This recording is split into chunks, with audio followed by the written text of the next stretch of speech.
Genangan air di Tol Sediatmo, gerbang tol Cengkareng arah Bandara Soekarno-Hatta berangsur surut. Meski demikian, air masih terlihat menggenang di bahu jalan akibat curah hujan yang tinggi kemarin. Di kilometer 31 Tol Sediatmo, kondisi lalu lintas menuju Bandara Soekarno-Hatta ramai lancar. Namun, pengendara tetap diimbau waspada karena genangan masih terlihat di titik bahu jalan. Satu unit pompa air mobile terlihat masih dioperasikan untuk mempercepat surutnya genangan. Sebelumnya, genangan air sempat mencapai ketinggian 50 cm dan menyebabkan kepadatan panjang hingga 10 km. Saat itu hanya 2 lajur yang dapat dilalui kendaraan.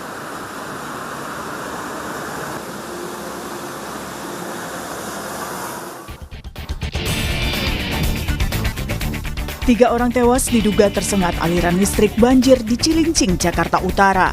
2 korban merupakan pasangan suami istri. Mereka diduga tewas tersengat listrik dari alat elektronik di rumahnya di Semper Barat. 1 korban lain merupakan warga Kalibaru yang ditemukan tewas di dalam kamar yang terendam banjir. Dari data yang kami terima, untuk warga yang meninggal karena terserang arus listrik ada 3 orang, 1 di Kalibaru dan 2 orang suami istri ada di Semper Barat RW 8. Nah, kami juga sudah menghimbau juga kepada warga-warga yang lain agar selalu berhati-hati, baik itu terhadap waspada banjir maupun arus sengatan listrik. Banjir memang menjadi momok bagi warga Jakarta. Hujan sepanjang hari pada Senin kemarin menimbulkan banjir di sejumlah wilayah ibu kota. Seperti di ruas Jalan Mangga 2 Raya, Pademangan, Jakarta Utara. Banjir membuat jalanan lumpuh, kendaraan yang nekat melintas akhirnya mati mesin. Di Jembatan 3 Raya Pluit, banjir menyebabkan 2 bus mini Trans mogok. Warga harus beraktivitas dengan berjalan kaki, sementara kendaraan roda 2 dan 4 tidak dapat melintas. Di Jalan Budi Mulia, Pademangan Barat, Jakarta Utara, banjir merendam permukiman warga. Banjir juga membuat kendaraan mogok. Meski begitu, warga memilih tetap bertahan di rumah. Banjir bahkan mengacaukan lalu lintas karena menutup sejumlah ruas jalan. Untuk mengurai kemacetan di ruas jalan dari Jakarta Utara ke Jakarta Barat, pemotor diizinkan naik tol. Pemotor masuk dari gerbang tol Sunter keluar Kebon Bawang dan gerbang tol Jembatan 3 dan keluar di gerbang tol Angke 2 Jakarta Barat dengan pengawalan anggota PJR di Telantas Polda Metro Jaya. Gubernur DKI Jakarta Pramono Anung mengklaim penanganan banjir telah dilakukan pemerintah provinsi, salah satunya dengan menerjunkan 1.200 pompa. Pramono bilang sejauh ini Pemprov DKI akan terus memperhatikan banjir di Jakarta setiap hari selama curah hujan masih tinggi.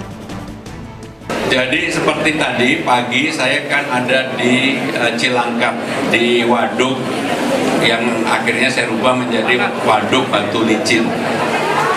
Memang penanganan untuk banjir di Jakarta tidak bisa bersifat sporadis.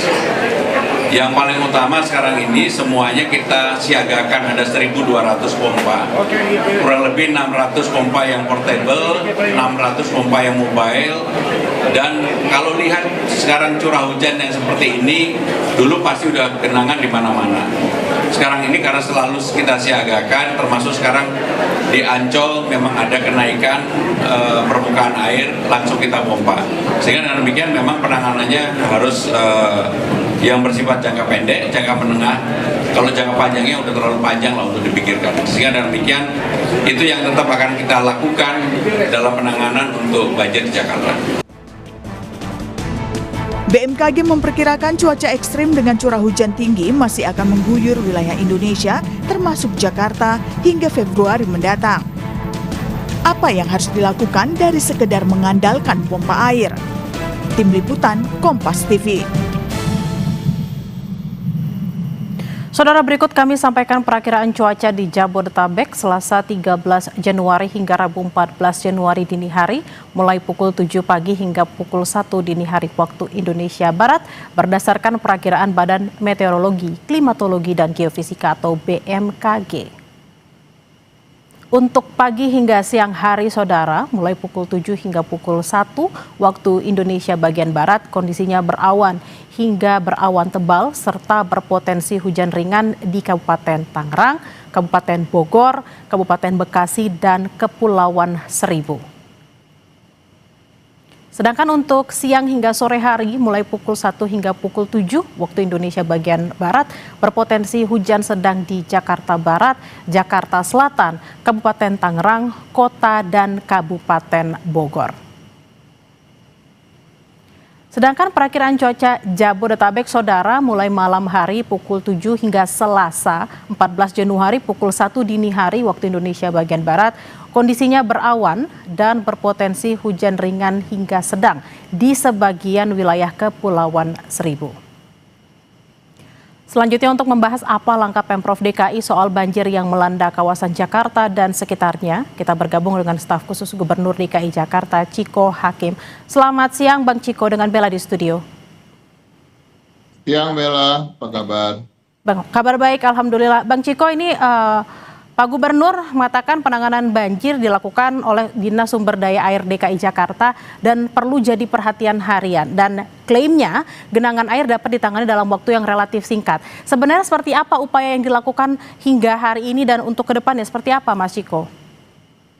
Untuk penanganannya, kita betul-betul mendeploy atau mengerahkan segala daya upaya yang kita miliki, segala kemampuan yang kita miliki terkait dengan pompa, misalnya ada 600 pompa statis, 600 pompa mobile yang terus diaktifkan dan tentunya bergantian ya, karena tidak bisa 24 jam semuanya aktif, karena terkait dengan mesin yang bisa panas dan lain-lain. Namun tentu kita tahu dalam 2 hari terakhir, khususnya kemarin, curah hujan itu sangat tinggi, Bella. Curah hujannya itu kalau kita bicara soal ukuran curah hujan, sebenarnya antara 50 mm sampai 100 saja udah dianggap tinggi, sedangkan kemarin itu hitungannya di antara 170 mm sampai 190-an. Artinya memang apa yang terjadi kemarin lebih dari kapasitas atau kemampuan infrastruktur Jakarta untuk menangani atau untuk memitigasinya terkait dengan saluran air, drainase, dan lain-lain. Dan ini betul-betul menjadi perhatian dan kita berharap masyarakat juga berhati-hati. Tadi tentunya kita mengucapkan bela sungkawa yang terdalam, duka cita yang mendalam akibat ada korban jiwa yang meninggal karena arus listrik akibat banjir tadi. Dan harapan kami memang cuaca berpihak pada kita, karena dalam setahun terakhir cuaca ekstrim ini memang melanda bukan hanya Jakarta tapi juga berbagai wilayah di dunia, bukan hanya di Indonesia, yang tentunya mengubah kehidupan kita sendiri, dan kita tahu banjir terjadi di banyak tempat. Nah, terkait dengan menyurutkan air, alhamdulillah memang air berangsur surut sekarang dan kita berharap curah hujannya berkurang, dan ke depan memang akan banyak sekali solusi-solusi jangka pendek dan upaya-upaya yang kita akan lakukan untuk jangka pendek, menengah, dan juga jangka panjang. Mudah-mudahan partisipasi masyarakat juga kita harapkan apabila kita melakukan normalisasi misalnya ke depan, artinya masyarakat juga harus ikhlas untuk direlokasi atau merelokasikan dirinya tentunya ke tempat-tempat yang memang sudah disediakan oleh Pemprov DKI Jakarta. Bang Chiko, Pemprov mengaku memiliki blueprint penanganan banjir melalui tadi ada normalisasi sejumlah sungai utama ya, termasuk Kali Sunter sama Kali Ciliwung. Ini pelaksanaan seperti apa? Apakah ini bagian juga dari solusi jangka pendek dan juga jangka menengah yang tadi dikatakan oleh Gubernur? Pastinya kami sudah mempersiapkan dan merencanakan pengendalian banjir di tahun 2026 ini, dan sudah menjadi aksi yang dalam waktu dekat akan dilakukan oleh Dinas Sumber Daya Air. Satu, yang pasti normalisasi, yang pasti juga perbaikan saluran ataupun drainase. Yang ketiga, tentunya juga harapan kita agar masyarakat juga lebih mengurangi atau sama sekali tidak lagi menggunakan air tanah dan mengebor air tanah, karena ini juga menyebabkan turunnya permukaan tanah atau land subsidence yang kita lihat sekarang di Jakarta Barat dan Jakarta Utara, yang rata-rata per tahunnya itu turun 5-10 cm, dan salah satu sebabnya adalah penggunaan air tanah yang berlebihan, sehingga sudah tidak dapat lagi tanahnya diisi kembali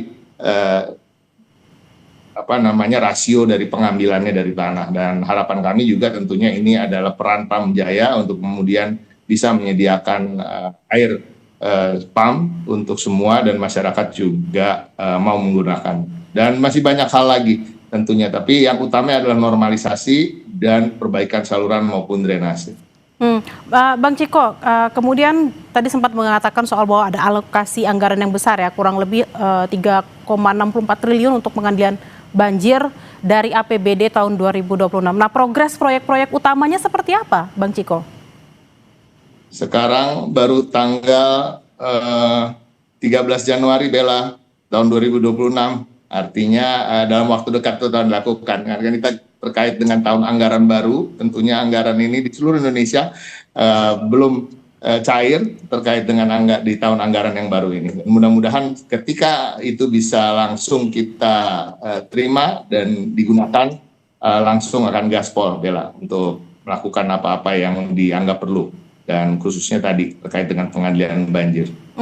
Bang Ciko, ini prediksinya BMKG masih cukup tinggi curah hujan terutama untuk hari ini dan besok. Yang akan dilakukan seperti apa? Karena kita tahu kemarin macetnya sudah nggak karu-karuan seperti itu ya. Nah, apa yang mau dilakukan supaya macet dan banjir ini juga tidak terulang lagi seperti kemarin?